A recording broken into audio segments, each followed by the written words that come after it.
Pour sonder les sols, l'INISMA dispose de 2 engins. Celui-ci qui recueille les échantillons de terre ou de sable et cette toute nouvelle acquisition qui pèse 20 tonnes. Son rôle, mesurer avant de construire un bâtiment la résistance des sols en fonction de la profondeur. C'est une machine de gros gabarit qui permet du coup de fonder à des profondeurs relativement importantes, car c'est le poids qui aide à descendre en profondeur. Donc ça permet d'atteindre des couches importantes.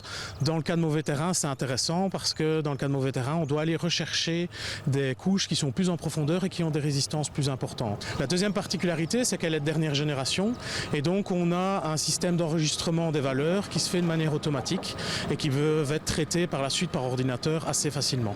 Après avoir positionné l'engin, il est stabilisé et on peut alors entrer dans le sol avec cette pointe à une profondeur de plus de 20 mètres.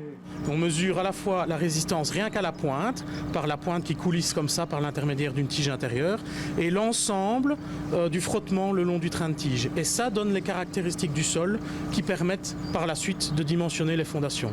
On utilise ce dispositif quel que soit le type de construction. Donc ça peut être pour une petite maison comme pour un grand bâtiment. C'est toujours le même essai qui est utilisé. En plus de ces données précises, il est important de recueillir des échantillons de sol, et ce à différentes profondeurs.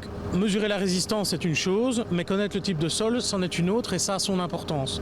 Par exemple, si on creuse dans du sable, on sait que les tranchées vont s'ébouler.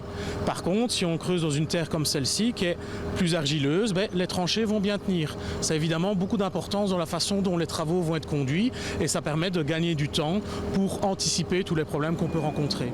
Autre information importante, la présence d'eau qui peut également changer la façon de concevoir les fondations. Les échantillons sont répertoriés et analysés, les données du pénétromètre sont encodées et interprétées.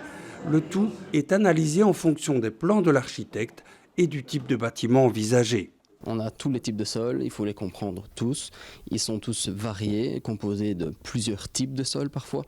Et avec notre expérience et nos données, nos archives, etc., on arrive à converger vers des solutions, on va dire, précises et adaptées à un projet. Il y a toujours des solutions ? Oui, toujours des solutions. Et on essaie qu'elles coûtent le moins cher, bien évidemment.